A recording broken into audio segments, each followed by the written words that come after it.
Moment. First of all, good evening to all of you. I can't tell you how good it feels to be able to see your faces. I have talked to so many of you all on Zoom over the last year, and it's just amazing to have a chance to see you in person tonight. So I'm just so honored to have you here. But we are here tonight because of a strong leader. Dr. Bro is a tremendous leader, not only here at Bowie State University, but she's someone I am so proud to have leading in Prince George's County. So proud. In fact, as you drive on the campus, you begin to feel immediately that there is strong leadership here. You can see how well appointed this campus is, how well maintained it is. You just have the feeling that there is a strong leader at the helm, and you feel the love the moment you walk in as well. And so to Dr. Bro, I want to thank you for hosting us tonight. As we thought about tonight's event, the team said, well, we would do a virtual event. I said, no, no, no, no, no. Can we have at least somebody in person that we can talk to about the great things that are happening in Prince George's County? Can we do it in person? And Bowie State University was our first choice. They stepped right up, opened their doors to us. And Dr. Bro, I just want to honor you tonight with some flowers. It took me a long time to grow these flowers, but anyway, just a small token of our appreciation to you. Thank you so very much. You have all kinds of skills. I'm not surprised. Thank you so much. Thank you. And before I go on, there are a few other people that I want to say thank you to. I am a blessed lady. I am always surrounded by love. I think I have the most loving family this side of heaven, and my parents are here tonight, James and Patricia Alsobrooks. I want to thank them for joining me tonight. As well as my pastor and First Lady are here. Pastor Jenkins and First Lady Trina Jenkins are here as well. I want to thank them so much as well. You've heard my good friend, and I do mean my super good friend, the chair of the county council, Calvin Hawkins. What would I do without him? Thank you so much to our chair, who has told you that we have talked on many days and nights, and we have prayed together, and we are just so excited about Prince George's County. So I want to thank him for his leadership, thank all the members of the council. In fact, all of my colleagues in public service, I see our state's attorney here, and all of my colleagues. I'd get in trouble if I started going around trying to name them. We have our chief administrative judge here. But I want to thank also all of my colleagues in public service who we talked literally every week. We get on a call that we hosted each week, especially during the beginning of the pandemic, to talk about working together to serve our residents. And I want to thank all of them, as well as what would I do without this administration? Oh, my goodness. I have our Chief Administrative Officer, Tara Jackson, here. Tara, please stand up and let everyone see you. We have a tremendous Chief Administrative Officer. And everyone who's here, just very quickly, all the members of our cabinet and administration, anyone, please, all of the members of the Alsobrooks administration, can you please stand to be recognized? They are truly amazing. Truly amazing. Thank you. I refer to them as the Super Bowl team, and that's exactly what they are. So for and this I'd have to tell you is not quite at the beginning for whoever's doing this. We're going to start here in a moment.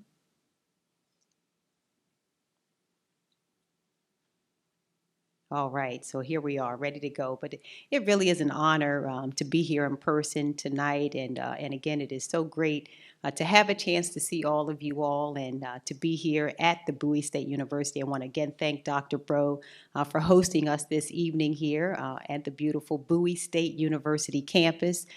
This is a true jewel of Prince George's County. Bowie State University, you've already heard a bit about this, supports innovation and discovery by students right here in our county. And this kind of experiential learning is key for our students, it's key for our county as we move forward. And it's just one of the many examples that we are so proud of greatness growing here in Prince George's County.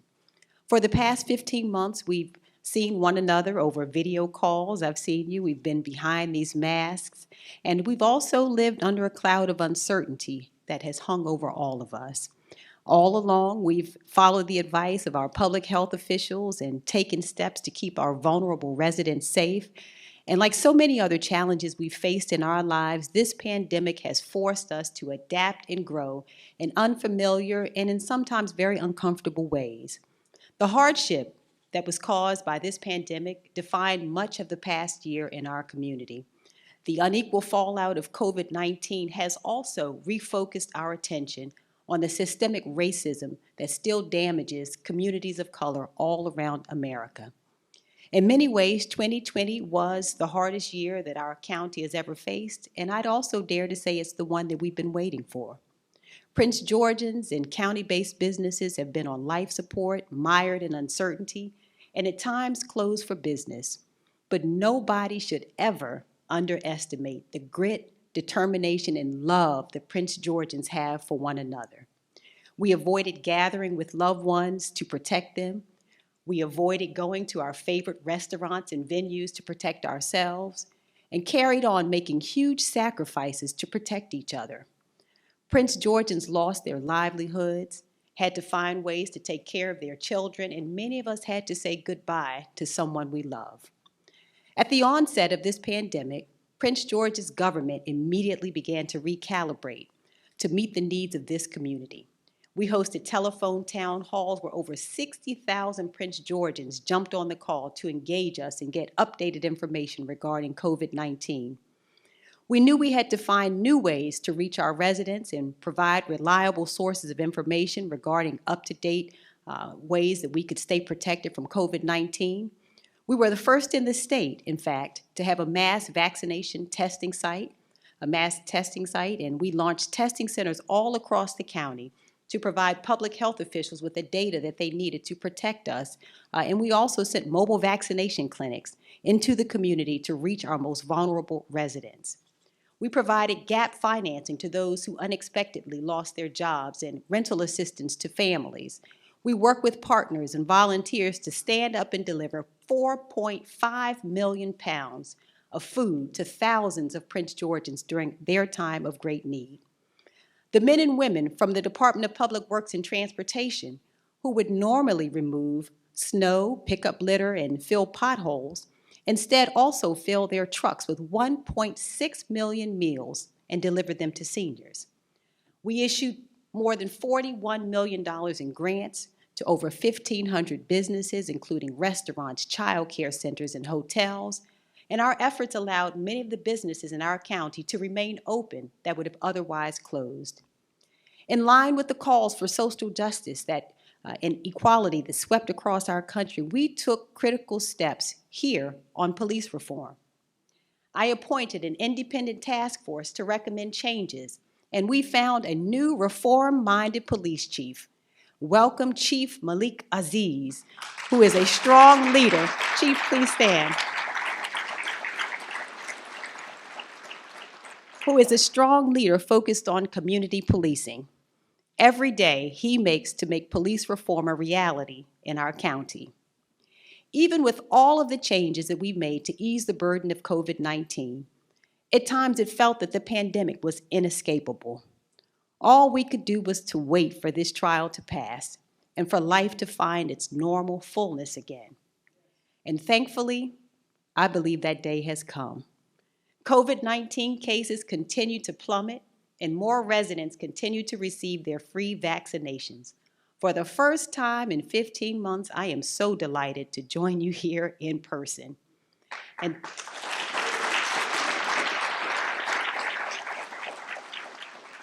tonight, I'm here to tell the story of Prince George's County. Not just the story of our past, but the story of greatness in our community and of our people. People like Sam Bren, a former Prince George's County Public School student and graduate of the University of Maryland, who seeded our legacy fund with $1 million that we issued as grants to county businesses, helping them keep their doors open and their employees paid. Sam Bren's act of greatness provided for Prince Georgians when times were tough. But the residents of our community are no strangers to challenge. Prince Georgians seek out and conquer challenges every day because greatness grows here in Prince George's County. Yes.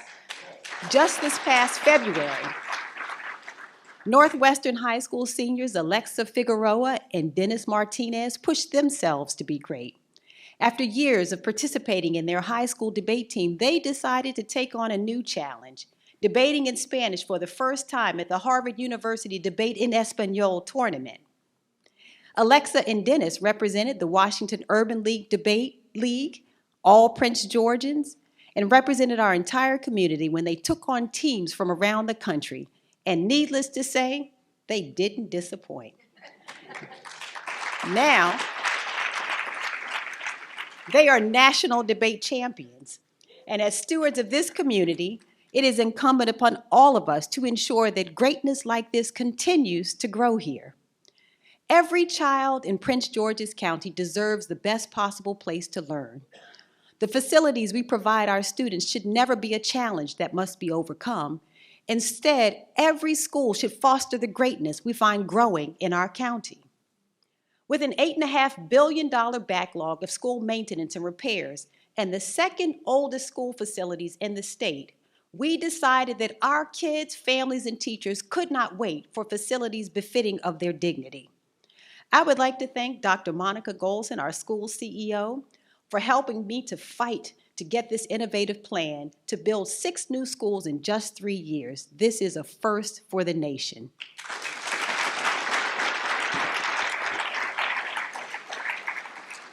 The Alternative School Construction Finance Program will provide new state-of-the-art facilities for our students to learn on a rapid timeline.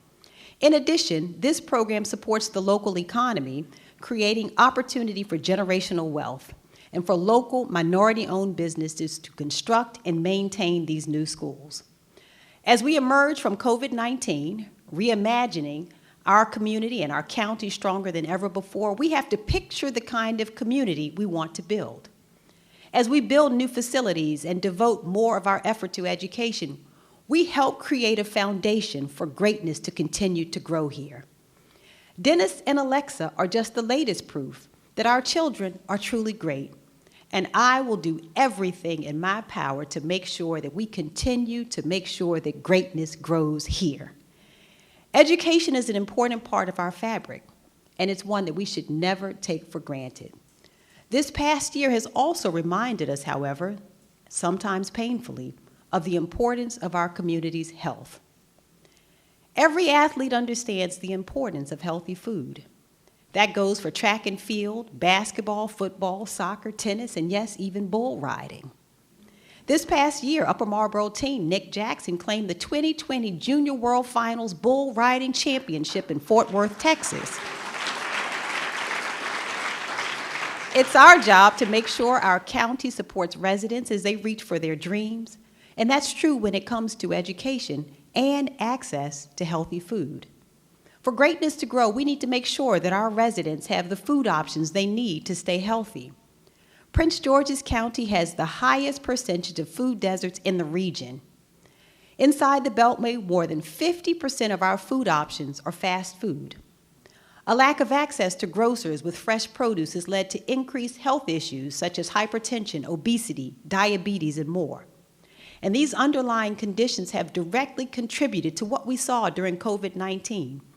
The cases that we faced were, we increased the chances that we would have serious illness and infection because of those comorbidities. This past year, we pressed the Maryland legislature to consider a key initiative that would help us attract more grocery stores to our healthy food priority areas.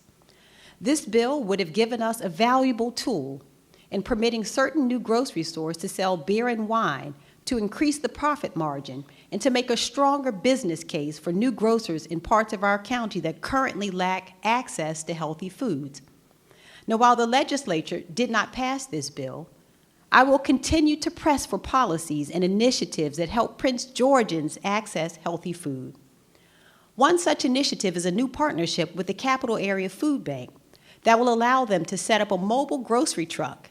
This truck brings healthy produce and fresh food options into our food deserts, allowing residents an opportunity to purchase fresh groceries. The Curbside Grocery Program currently operates in Ward 8 of Washington, D.C., and today the most popular items offered by the Curbside Grocery Program are fruits and vegetables. This is a valuable tool to better serve residents in our healthy food priority areas as we move to meet their demand for fresh produce permanently. I want to thank the County Council for their leadership on this critical legislation that will help improve the health of our residents. The council passed this bill unanimously last week, and I was proud to immediately sign it into law. We look forward to seeing the curbside grocery truck in our community soon. Our work to support the health of residents goes beyond bringing healthy food options to our county as we continue to make investments in our healthcare infrastructure. This year, we allocated funds for 10 new positions in the health department. These included 3 registered nurses for the immunization program, 2 disease control specialists for the communicable disease program, and new support staff. These new positions will help our department make a greater positive impact on the health of our residents. You've already heard it, but we broke ground on a new mental health care facility as well, which will provide care to residents experiencing mental health crises. This will divert residents in need away from jail and interactions with law enforcement. This new facility will help connect residents with trained professionals who can provide healing instead of allowing residents experiencing health crises to fall through the cracks. The outpatient services for this new facility will open in December, and we are so very proud of this facility.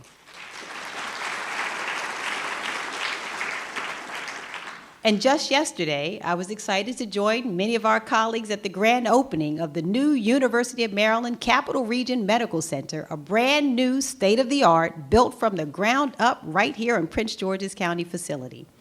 This was an achievement that took years of commitment from my predecessors, my colleagues in Annapolis, and the County Council. This new hospital will improve the lives of residents and will help us grow greatness in Prince George's County for generations to come. When a new person or business looks at our community, they ask a few questions. Is there an educated workforce? Will our workers have good schools for their children? Are there good doctors and hospitals nearby to take care of them? Every resident of Prince George's County deserves these services in their own right, and they are required for greatness to grow here. Our resourcefulness during the pandemic has preserved Prince George's County's path forward. Still, I knew we couldn't go back to business as usual when this was over. Full recovery from the pandemic would require new ideas and innovation. I also knew that we couldn't wait. I convened the Forward Task Force last year to make sure our county was positioned to rebuild stronger than ever before, and they quickly got to work reimagining life in the county post-pandemic. This dynamic team, led by Dr. Charlene Dukes and Dr. Dave Velasquez, focused on how residents live, work, and thrive. Their work laid the foundation for greatness in 5 key areas. Dr. Joseph Wright, Senior Vice President and Chief Medical Officer at the University of Maryland Capital Region Health, never stopped working to improve the health of Prince Georgians. Dr. Darrell Pines, President of the University of Maryland, found ways to improve education across the county. Thomas Graham and the Economic Development Team focused on the recovery of our economy. Rosie Allen Herron of the United Way led a dedicated team that helped strengthen the recovery of our human and social services. And former Governor Martin O'Malley stepped up to help us rethink how government can best and most efficiently serve our residents. Each work group consisted of experts, county employees, and leaders in the community who volunteered their expertise to offer creative and forward-thinking solutions for some of our community's toughest challenges. Every one of our Forward Task Force members are the best, the brightest, and the boldest thinkers from here in the county and across the region. The Task Force 3 reports addressing the immediate short and long-term needs of Prince Georgians will help us grow greatness in Prince George's County. Experience shows us that the investments we make in residents create momentum for progress and opportunity. And as the uncertainty of this pandemic wanes, optimism emerges in its place. To seize this moment, our economic development team has worked over the past year with the Department of Permitting and Inspections, also the Department of Public Works and Transportation, the Forward Task Force, and our partners at WMATA to set bold goals. Together, we have developed a vision for a new model of comprehensive place-based economic development. The Blue Line Corridor, Stretching down Central Avenue from the District Line into downtown Largo is our opportunity to create a new destination for our residents, our region, and beyond. Over the next decade, we will transform the Blue Line corridor into an accessible, walkable, amenity-rich destination with access to transit and plenty of opportunities to enjoy outside nature. Our new hospital plays a key role in supporting new mixed-use development, creating an anchor for our Blue Line corridor vision. During the decades ahead, the Blue Line corridor will serve as a model for success. We're working across multiple agencies, including partners from inside and outside of government, to build a community that grows greatness in Prince George's County. As we turn our Blue Line corridor vision into reality, the lessons we learn will help us replicate that model elsewhere. In the end, our Blue Line corridor project will help us create a broader landscape where Prince Georgians can grow and prosper together. Fundamentally, Prince George's County is well positioned for growth over the next decade. We're going to capitalize on this growth to transform Prince George's County into the region's best community to live and work. By achieving these goals, we'll ensure that greatness grows in Prince George's County for decades to come. Each of our nearly 1 million residents will benefit as we continue to transform our county from a bedroom community for the District of Columbia into a dynamic place that supports growing industry, has a high-quality mix of recreation and retail amenities, and features the best possible housing for the growing number of Prince Georgians. We can't stop at providing new shopping and retail for our residents. We have to go further and create a community where residents live, shop, work, and play. Greatness grows in Prince George's County when we attract more people to make their homes here. We're taking steps to increase the number of new jobs by growing small businesses and startups, and by advocating for large institutional employers like the federal government to build its new headquarters for the Federal Bureau of Investigations right here. Currently, some 20% of the region's 675,000 federal workers live in the county, yet we only host 4% of the region's federal jobs. We would like to increase this percentage to at least 10%. We have the opportunity to grow the number of well-paid federal jobs in Prince George's County on a number of fronts. The Bureau of Labor Statistics would bring 1,800 jobs for the Suitland Federal Center. The Bureau of Engraving and Printing would bring 1,400 jobs in Beltsville. And the U.S. Citizenship and Immigration Service Office, which has already made its home in Prince George's County, will house 3,000 jobs at Branch Avenue. Greatness grows when we take steps to increase the average wage of county residents, making our high income more regionally consistent. We've set a goal of increasing the median salary for Prince Georgians to $100,000 by 2030, an increase of 18%. We can do this by attracting more jobs and opportunities for residents. Greatness grows when we increase the number of students graduating from our colleges and universities in the county who stay and work in Prince George's County after graduation. At the same time, we need to provide high school graduates who aren't bound for college with employment opportunities, and we must do this quickly, within 90 days of graduation. Greatness grows here when we rebalance our tax base in favor of residents. As our population grows, we cannot continue to rely on our residents' property taxes to fund this government. By expanding the commercial tax base, we take the burden of government off the backs of our residents, instead shifting the cost to businesses that benefit from our vibrant community. Increasing the commercial tax base supports a healthy community and brings us more in line with municipalities across the region. Our goal is to increase the commercial tax base by $100 million per year over the next 9 years. We can accomplish this by prioritizing commercial business spaces and offices, warehouse, retail spaces, and hospitality providers, especially in our transit-oriented development centers.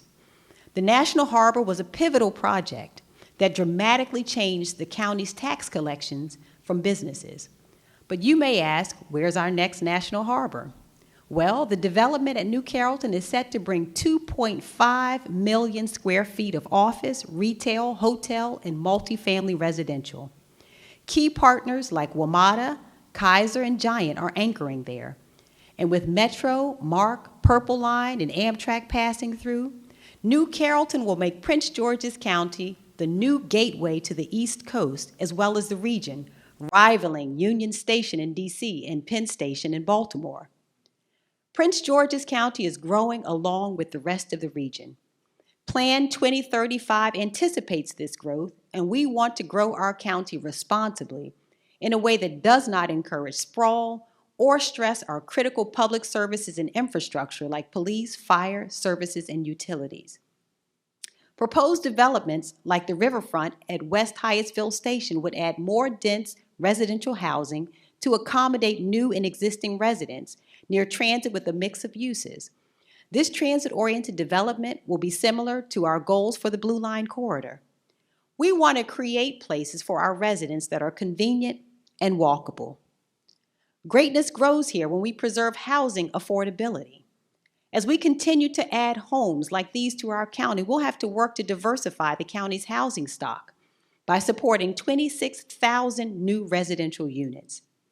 At the same time, we must take steps to preserve an additional 6,000 affordable homes and work to increase the number of multifamily construction projects across our county. Our current residents must be secure in their homes, even as new amenities arrive. We cannot have quality economic development without affordable housing. Our key economic development goals for growing jobs in the commercial tax base must be anchored by infrastructure that serves a range of household incomes. Our community is going to get larger during this next decade, and it's up to us to make the right choices now. That means preserving affordable housing for every Prince Georgian.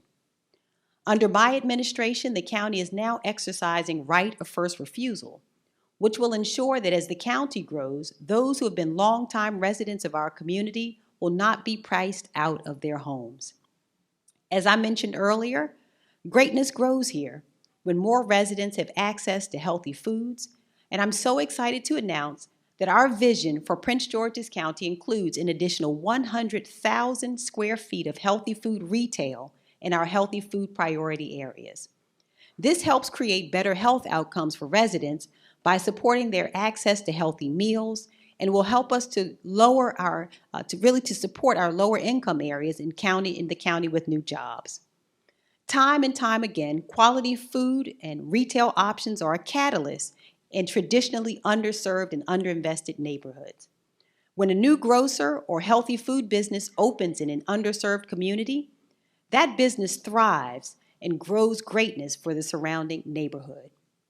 We're looking forward to the new Good Foods Market and the new Market Fresh Gourmet, which together will add almost 25,000 square feet of fresh food opportunity along our Blue Line corridor.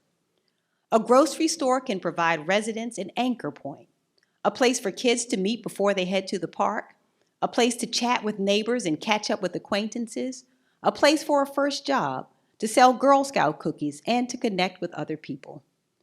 This sense of place isn't something that our county can take for granted, which is why we're working to increase areas in our county with identifiable character, a sense of place by promoting and improving destinations. This means creating spaces for residents to gather while supporting business owners who want to offer entertainment, retail, arts, hospitality, and any of the creative endeavors that make people go out of their way to see something new. I've said many times before that Prince George's County is the crown jewel of Maryland, and we deserve a character that fits our greatness. We're working on ways to create more of the kinds of destinations that define a community. Greatness grows in the neighborhood spaces we share, especially when those places foster a positive, safe connection. I am amazed by the greatness I see every day in Prince George's County. So many of our residents display the intelligence, integrity, and work ethic necessary for greatness to grow within them. They go on to build businesses, to play for the NFL and NBA, or to win national recognition in an academic tournament, or to distinguish themselves in film. Whatever path they choose, the list of Prince Georgians who have followed the path to greatness is long. I also see greatness in every resident in our community. The greatness of men and women who work hard to provide a better life for their children, who struggle with chronic illnesses but still find time for themselves and the people in their lives, who moved here from abroad seeking a better life for their families, who took a risk and came to our county to start fresh. Each of you are on my mind as we work to grow greatness in Prince George's County. This year, I'm remembering all of the men and women who lost a loved one to COVID-19, but still work because that was the only way they had to stay afloat. I'm fighting for our residents who lost their jobs and are still looking for a new path forward. And I'm working on behalf of every Prince Georgian who has experienced loss or hardship, or who also experienced tremendous success as we work to grow greatness here. The vision I've outlined for all of you today includes everyone. No matter what you look like, how much you make for a living, where you live, we'll all go forward together. That is the only way greatness truly grows in Prince George's County. Thank you so much. May God continue to bless all of you, and may God continue to bless Prince George's County. Thank you.